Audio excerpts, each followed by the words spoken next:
Hi guys, it's January 14, 2023 at nandito kami sa Sunday evening, relaxing, and I want to introduce to you formally our new pet dog, Princess Pamela Sheila, or Princess Lala. Ayan po siya, white po siya, hindi ko alam kung anong breed. She is very sweet. Ayan. Pangatlo ng baby. Dog kid. Babae po siya, of course. Kaya nga princess. Ayan. Pero ano na po siya, mga 4 days na sa amin. Cute po. Tapos yung dalawa, sleep na rin. May di pa selos-selos pa yung dalawa na yan. Ganun pala sila guys, na may selosan din. Tao nga, may selosan. Dogs pa kaya.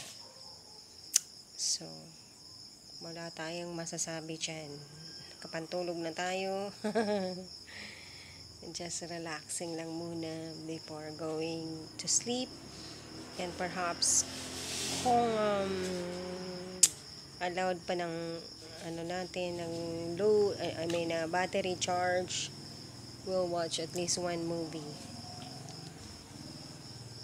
And that's it guys. Naubos-ubos ko yung aking mga topics to be said in the live stream. So, watch for it guys in my FB page, Tonet Martires, LS Sigal, Triple B, and know who God is, and know the saints to be in the cause for canonization in the process.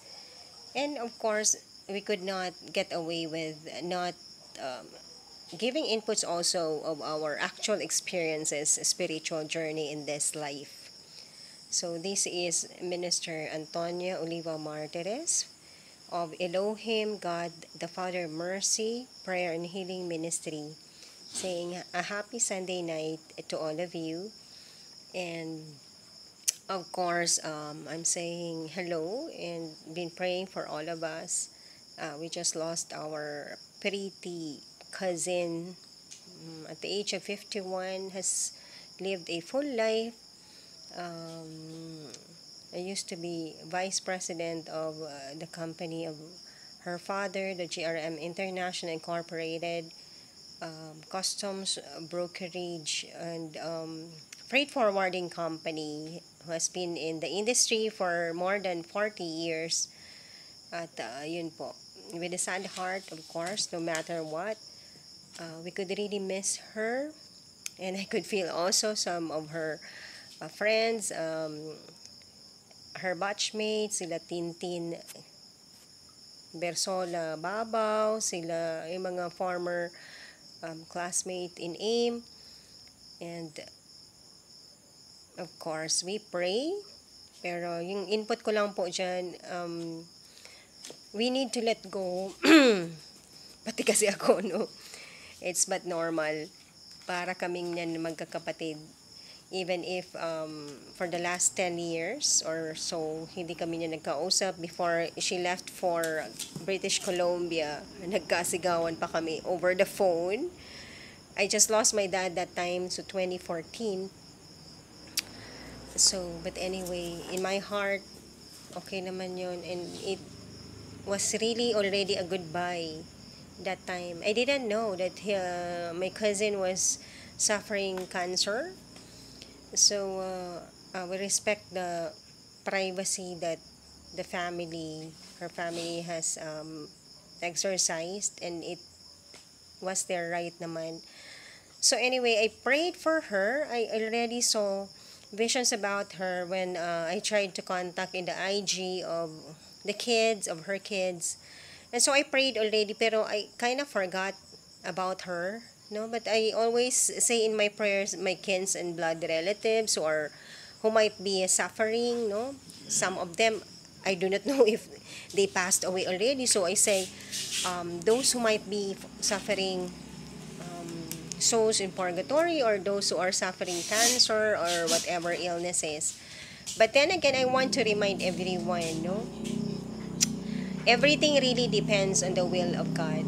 And when I really do cry and miss someone, God the Father really reminds me that everyone, including myself, of course, is His. No, He owns each of one of us. So He would always remind me that this person is mine. So I will get them.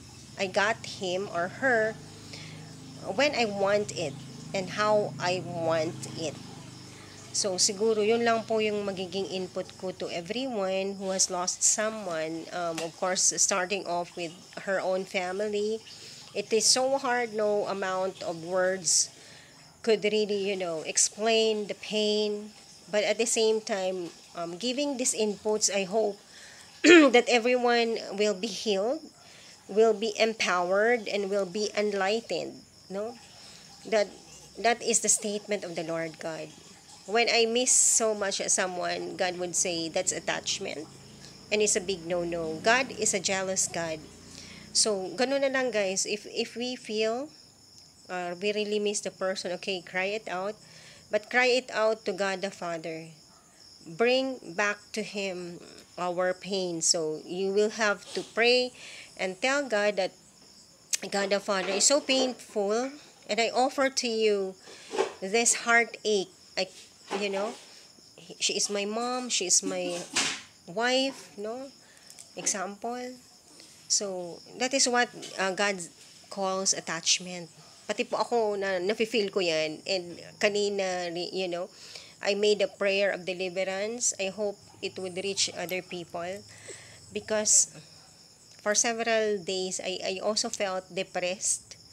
No, I did some, things that I do not do normally in other days. So, I could see that we are really close then, no? Me and Pam and Lala are close, no?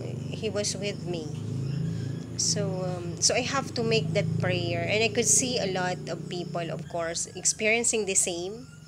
So let us pray tayo na we offer it to God. Balik sa Kanya ang glory, sa Kanya yung pains na nafe-feel natin, na sabihin mo sa sarili mo that this is attachment. So help me, God the Father, be healed right now, because we know that you have told me, Minister Tonette, that you own everyone, you own each one of us, including ourselves, that you will get us, and you've gotten already our loved ones in any time that you want and in any manner that you want.